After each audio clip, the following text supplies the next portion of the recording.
সকলে বলি সাল্লাল্লাহু আলাইহি ওয়াসাল্লাম। মুহতারাম হাজিরিন, আমি যে আয়াতখানা তেলাওয়াত করেছি, আয়াতখানা হলো কুল হাল ইয়াস্তাবিল লাযীনা ইয়ালামুনা ওয়াল লাযীনা লা ইয়ালামুন। আল্লাহ তাআলা হুকুম দিয়ে বলেন, হে আমার বান্দারা, তোমরা যারা জানো না আর যারা জানে তাদের কাছ থেকে জেনে নাও। যারা জানে না, যারা জানে তাদের কাছ থেকে জেনে নাও। কার হুকুম? আল্লাহ তাআলার হুকুম। অথচ আজকে আমরা না জানা সত্ত্বেও নামাজ কিভাবে পড়তে হয়, নামাজের নিয়ম কানুন কি, আমরা অনেকেই আছি কিছুই জানি না।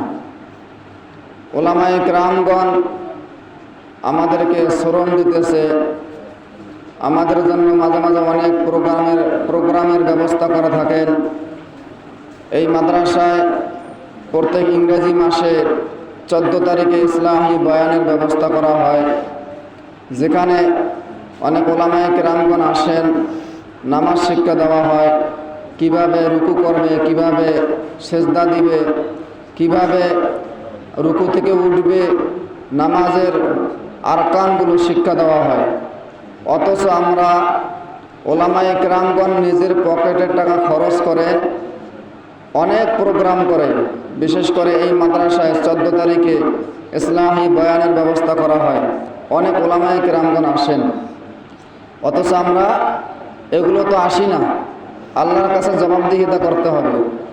যারা আমরা জানি না, আল্লাহর কাছে অবশ্যই জবাবদিহিতা করতে হবে। আল্লাহ যদি প্রশ্ন করে যে তুমি তো জানো না, তুমি তো নামাজের নিয়ম কানুন জানো না, নামাজ কিভাবে পড়তে হয়, নামাজের সেজদা কি বলতে হয়, তুমি তো সহি শুদ্ধভাবে কিছুই জানো না, পড়তে জানো না। বকশীপাড়া মাদ্রাসায় প্রত্যেক 14 তারিখে ইসলামী বয়ানের মাধ্যমে নামাজের তাসবিহগুলো শিক্ষা দেওয়া হয়েছে। ওলামায়ে কেরামগণ এসেছেন, অনেক কিছু শিক্ষা দিয়েছে। কি করছো তুমি আসো নাই কেন? তুমি সেই সুযোগটা কাজে লাগাও নাই কেন? তাহলে বলেন তো ভাই, জবাব দেওয়ার মতো কোনো উত্তর আছে আমাদের কাছে? এজন্য মাদ্রাসার পক্ষ থেকে যে প্রোগ্রামগুলো করা হয়, অনুষ্ঠানগুলো করা হয়, আমরা অনুষ্ঠানগুলোর মধ্যে উপস্থিত থাকার চেষ্টা করব। কিছু না কিছু হলেও আমাদের জানা হবে, অবশ্যই কিছু হলেও আমাদের জানা হবে। এজন্য যারা জানে তাদের কাছে যাইতে হবে।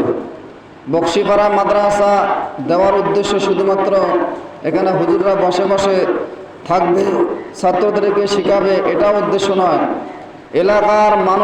এলাকার মানব সমাজ কিভাবে জাহান্নাম থেকে মুক্তি পেয়ে জান্নাতের রাস্তায় চলতে পারে সেটাও দায়িত্ব কিন্তু বকশীপাড়া মাদ্রাসার ওলামায়ে কেরামদের। আপনাদের দিকে লক্ষ্য রাখে, আপনাদের দিকে নজর করে ওলামায়ে কেরামগণ অনেক কিছু আয়োজন করে থাকে। এই যে আজকের আয়োজন আল্লামা খালেদ সাইফুল্লাহ আইয়ুবী সাহেব আসবেন। এই আয়োজন শুধুমাত্র কি মাদ্রাসাকে কেন্দ্র করে? না, আল্লাহর ওলি মানুষ আসবেন, বকশীপাড়ায় পা দিবেন। হ্যাঁ, যেখানে আল্লাহর ওলিদের পদাচরণ হয়, সেই জায়গার মধ্যে আল্লাহর খাস রহমত বরকত নাজিল হয়। সকলে বলুন সুবহানাল্লাহ। আল্লাহর ওলিরা আসবে, তাও আবার সকালবেলা আল্লাহর ওলিগণ আমাদের এলাকায় আসবেন, বকশীপাড়া এলাকায় আসবেন। এই কথা শোনার পরেও যে ব্যক্তিরা আসবে না, আল্লাহর ওলিকে দেখার জন্য আসবে না, একজন আলেমকে দেখার জন্য আসবে না, আমার মনে হয় তার মতো কপাল পোড়া আর নাই। হ্যাঁ, কাজ থাকলে সেটা ভিন্ন বিষয়, কিন্তু অনেকের কোনো কাজ নাই, অযথা ঘুরে বেড়াইতেছে, বিছানায় শুয়ে আছে, অলসতা করে ঘরের মধ্যে আসতেছে না।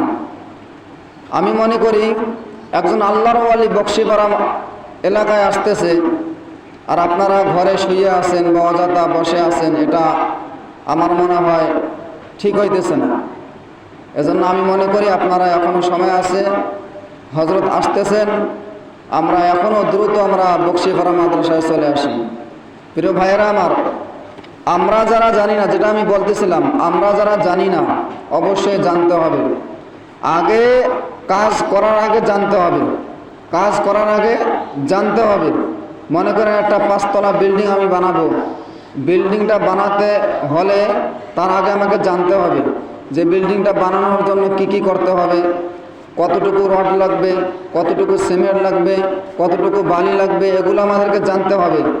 না জানলেও এগুলো তো ইঞ্জিনিয়ার যারা আছে তারা তো এগুলো করবেই, কিন্তু কিছু হলেও আমাকে অবগত থাকতে হবে যে এত টন বালু, এত টন রড, এত বস্তা সিমেন্ট এগুলো লাগবে। এই বিষয়গুলো যখন আমি জানবো না, তখন আমার 5 তলা বিল্ডিং বানাইতে অনেক কষ্ট হবে কি না? যখন আমি এই বিষয়গুলো জানবো, তখন দেখবেন 5 তলা বিল্ডিং বানাইতে খুবই সহজ হবে। এজন্য আল্লাহ পাক সুবহানাহু ওয়া তাআলা কাজ করার আগে জানার জন্য উৎসাহ দিয়েছেন, এমনকি হুকুম দিয়েছেন। আল্লাহ ইকরা বলেছেন, ইকরা, তোমরা আগে পড়ো তারপর মানো। তোমরা আগে পড়ো, আগে পড়তে হবে, জানতে হবে, পড়তে হবে, জানতে হবে, পড়তে হবে, জানতে হবে, তারপর কাজ করতে হবে। না জেনে না পড়ে আন্দাজে কি কাজ করব? না জেনে না বুঝে কাজ করলে ওই কাজের মধ্যে ভুল হওয়ার সম্ভাবনা আছে না নাই? অবশ্যই আছে। এজন্য আমাদেরকে প্রত্যেকটা কাজ করার আগে জানতে হবে। বিশেষ করে এবাদতের ক্ষেত্রে, 5 ওয়াক্ত নামাজের ক্ষেত্রে, কোরআন তেলাওয়াতের ক্ষেত্রে। আজকে আমরা কোরআন তেলাওয়াত করতে গিয়ে দেখি অনেকে মদ গুন্না ছাড়া কোরআন তেলাওয়াত করি। সহি শুদ্ধ তো হয়ই না, সহি শুদ্ধ তো হয়ই না। মানে এমনভাবে কোরআন শরীফ তেলাওয়াত করি, ফেরেশতারা তো আসা দূরের কথা, ফেরেশতা আপনাদের গায়ের কাছেই আসে না। প্রিয় ভাইয়েরা আমার, কোরআন তেলাওয়াত শিখতে হবে। ওলামায়ে কেরাম বকশিপাড়া মাদ্রাসা কাছে থাকা সত্ত্বেও যারা আমরা কোরআন সহি শুদ্ধভাবে পড়তে পারি না, আমরা বলি আপনাদেরকে হাফেজ হওয়া লাগবে না, আমরা বলি আপনাদেরকে আলেম হওয়া লাগবে না, আমরা বলি আপনাদেরকে মুফতি হওয়া লাগবে না, মুহাদ্দিস হওয়া লাগবে না। এই মাদ্রাসা দেওয়া হয়েছে যাতে করে এই এলাকার আশপাশের মানুষরা সহি শুদ্ধভাবে কোরআন তেলাওয়াত করতে পারে, ঠিকমতো নামাজগুলো আদায় করতে পারে, ঠিকমতো রোজাগুলো ঠিকমতো রাখতে পারে, সহি শুদ্ধভাবে দিনের পথে চলতে পারে, জাহান্নাম থেকে মুক্তি পেয়ে তারা জান্নাতি হতে পারে। এটাও কিন্তু একটা বকশিপাড়া মাদ্রাসার উদ্দেশ্য। প্রিয় ভাইয়েরা আমার, আজকে আমরা যারা কোরআন তেলাওয়াত করতে পারি না, অথচ আল্লাহর হুকুম হলো ওয়ারাত্তিলিল কুরআনা তারতিলা, তোমরা আমার কোরআন তেলাওয়াত করবে। আল্লাহ কিন্তু এটা দেখবেন না দুনিয়াবি কত সার্টিফিকেট, কত ডিগ্রি, এগুলো আছে, আল্লাহ কিন্তু এগুলো দেখবেন না। আর আল্লাহ এটা প্রশ্নও করবেন না। কিয়ামতের ময়দানে কয়েকটা প্রশ্ন করা হবে, তার মধ্যে এই প্রশ্ন থাকবে না যে দুনিয়ার মধ্যে তুমি কত ডিগ্রি অর্জন করছো, কত ডিগ্রি অর্জন করছো, এগুলো কিন্তু থাকবে না। শুধু প্রশ্ন থাকবে তুমি কতটুকু কোরআনের জ্ঞান অর্জন করছো আর সেই জ্ঞান অনুযায়ী তুমি কতটুকু মানছো, এই প্রশ্ন থাকবে। মানার আগে তো ভাই আগে জানতে হবে, তাই না? মানার আগে আমাদেরকে জানতে হবে।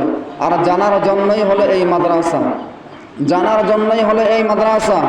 এমনটা নয় যে এখানে আসলে আমরা অনেক টর্চার করি, জুলুম অত্যাচার করি, এমনটা নয়। এখানে আমাদের মন উদার, মাদ্রাসার গেট 24 ঘন্টা খোলা আছে। আপনাদের যখন মন চায় তখনই আসবেন। ওলামায়ে কেরামগণ এখানে উপস্থিত রয়েছেন, মাসআলা শেখার জন্য আসবেন। হুজুরদেরকে বলবেন, হুজুর আমি কোরআন পড়তে পারি না, কোরআন শেখার ব্যবস্থা করে দেন। ইনশাআল্লাহ আমার মনে হয় প্রত্যেকটা হুজুর, আপনি যখন এই কথা বলবেন যে আমি কোরআন পড়তে পারি না, আমাকে কোরআন শেখার ব্যবস্থা করে দেন, আমার মনে হয় এই কথা শোনার সঙ্গে সঙ্গে প্রত্যেকটা হুজুর অন্তরস্থল থেকে দোয়া বের হবে। সুবহানাল্লাহ বলেন না? এজন্য আমরা প্রত্যেকটা হুজুরকেই আমরা কমসে কম বলবো যে হুজুর আমরা কোরআন পড়তে পারি না, আমাদেরকে কোরআন শেখার ব্যবস্থা করে দেন। দেখবেন ইনশাআল্লাহ হুজুর কোনো না একটা ব্যবস্থা করে দিবে, একটা ব্যবস্থা করে দিবে। একটা কাহিনী শুনাই, সম্ভবত কাহিনীটা ফাজাইলে আমলের মধ্যে আছে। একজন বৃদ্ধ লোক সারাটা জীবন সে গুনাহের কাজ করছে, নামাজের ধারা নাই, কোরআন তেলাওয়াত পারেই না, রোজার ধারা নাই।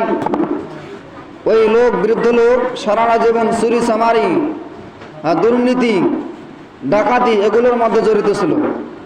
তো ওই লোক হঠাৎ করে একদিন এক তাবলিগ ভাইয়ের খপ্পরে পেরে, যারা তাবলিগ করে তাবলিগের সাথী ভাইয়ের খপ্পরে পড়ে, তাকে বোঝানোর পর ওই লোকটা কি করছে, 3 দিনের জন্য তাবলিগে নিয়ে গেছে। সুবহানাল্লাহ। 3 দিনের জন্য যখন তাবলিগে গেল, তাবলিগে যাওয়ার পর তার মাঝে একটা বুঝ চলে আসলো। সুবহানাল্লাহ। এখন বুঝ চলে আসার পর সে তো কোরআন পড়তে পারে না, তার কোরআন শেখার একটা আগ্রহ এসে গেল, কোরআন শেখার একটা আগ্রহ এসে গেল। এখন মসজিদের ইমাম সাহেবকে বলতেছে, হুজুর আমাকে একটু পড়ান, আমাকে একটু পড়ান, আমি তো কোরআন তেলাওয়াত করতে জানি না, সারাটা জীবন গেছে আমার অন্যায় কাজে, এখন কি করব হুজুর, আমাকে একটু কোরআন তেলাওয়াত করা শেখান। তা হুজুর প্রত্যেকদিন প্রাইভেট হিসাবে পড়ায়, বা হুজুর তাকে পড়ায়, প্রত্যেকদিন পড়ায়, নিয়মিত পড়ায়। হুজুর যখন পড়ায়, ওই বৃদ্ধ লোক, মানুষের বয়স যখন বেড়ে যায় মেধা শক্তি কমে যায়, ঠিক কিনা? মানুষের বয়স যখন বেড়ে যায় স্মৃতিশক্তি কমে যায়, মানুষের বয়স যখন বেড়ে যায় তার গায়ের শক্তি কমে যায়। ঠিক তেমনইভাবে ওই লোক বৃদ্ধ হয়ে গেছে, তার মেধা শক্তি স্মৃতিশক্তি কমে গেছে। ওই লোক আরবি হরফগুলো ঠিকমতো উচ্চারণ করা তো দূরের কথা, ঠিকমতো স্মরণ রাখতেই পারে না। মসজিদের ইমাম সাহেব তাকে প্রতিদিন নিয়মিত পড়ায়, আলিফ আলিফ আলিফ আলিফ।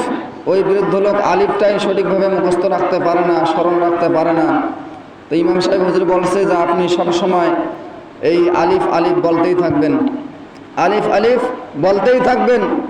তা আলিফ আলিফ বলতে থাকবেন, এর দ্বারা কি ফায়দা হবে? আল্লাহ রাব্বুল আলামিন আপনাকে তলবে ইলমের খাতায় আপনার নাম লেখাবে। সুবহানাল্লাহ।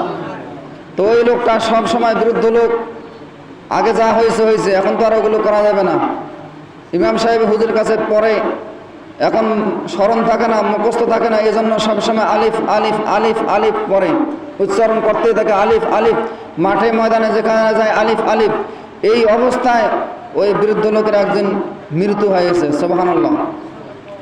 মৃত্যু হওয়ার পর যখন তার দাফন কাফন হয়ে গেল, মসজিদের ইমাম সাহেব স্বপ্নে দেখে যে ওই লোকটা জান্নাতের মধ্যে আছে। বলুন সুবহানাল্লাহ।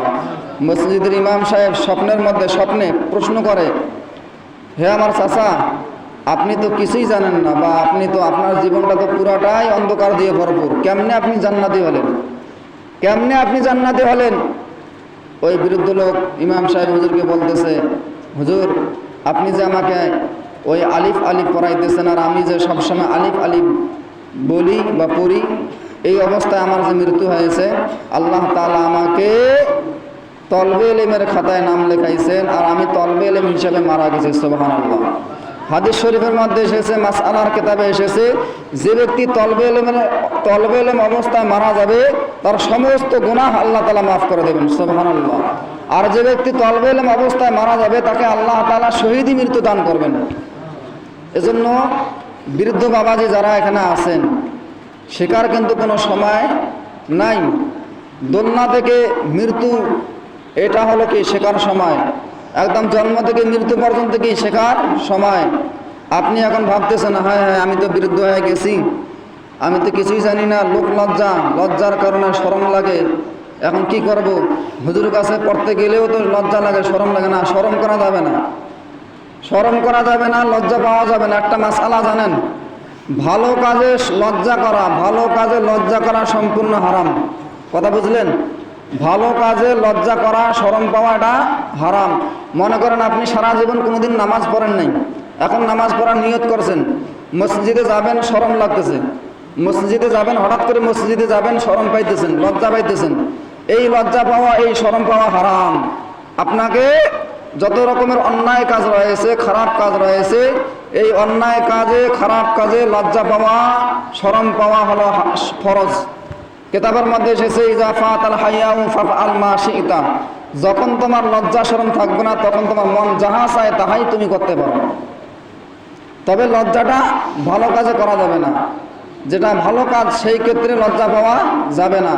আপনি কোরআন তেলাওয়াত করতে পারেন না, বকশিপাড়া মাদ্রাসায় আসেন, ওলামায়ে কেরামগণ আছেন, তাদেরকে বলুন, দেখবেন ইনশাআল্লাহ তারা একটা ব্যবস্থা করবেন, তারা একটা ব্যবস্থা করবেন। তারা সময় দিতে না পারলেও একজন হাফেজ কোরআনকে, ছাত্রকে বলবে, এই চাচা বাবা যে আসবে তাকে তুমি প্রতিদিন এই সময় তাকে পড়াবে। সুবহানাল্লাহ। দেখবেন একটা ব্যবস্থা করে দেবে। এজন্য সময় সংক্ষিপ্ত, আমি আপনাদেরকে অনুরোধ করব, জানার কোনো শেষ নাই। এজন্য আমি বলবো, যারা আমরা জানি না, নামাজের নিয়ম কানুন জানি না, তারপর কোরআন তেলাওয়াত করতে জানি না, 14 তারিখ যে ইসলাহি বয়ানের ব্যবস্থা করা হয় ওই ইসলাহি বয়ানে উপস্থিত থাকব এবং মাদ্রাসার হুজুরদের কাছে আসবো, তাদের কাছে পরামর্শ নেব। ইনশাআল্লাহ দেখবেন অনেকটা উন্নতি হবে। আল্লাহ তাআলা এর বদৌলতে আমাদেরকে এহকাল পরকাল মুক্তি দান করবেন। আল্লাহ পাক সুবহানাহু ওয়া তাআলা আমাদেরকে এই কথাগুলো অনুযায়ী আমল করার তৌফিক দান করুন। ওয়া আখিরু দাওয়ানা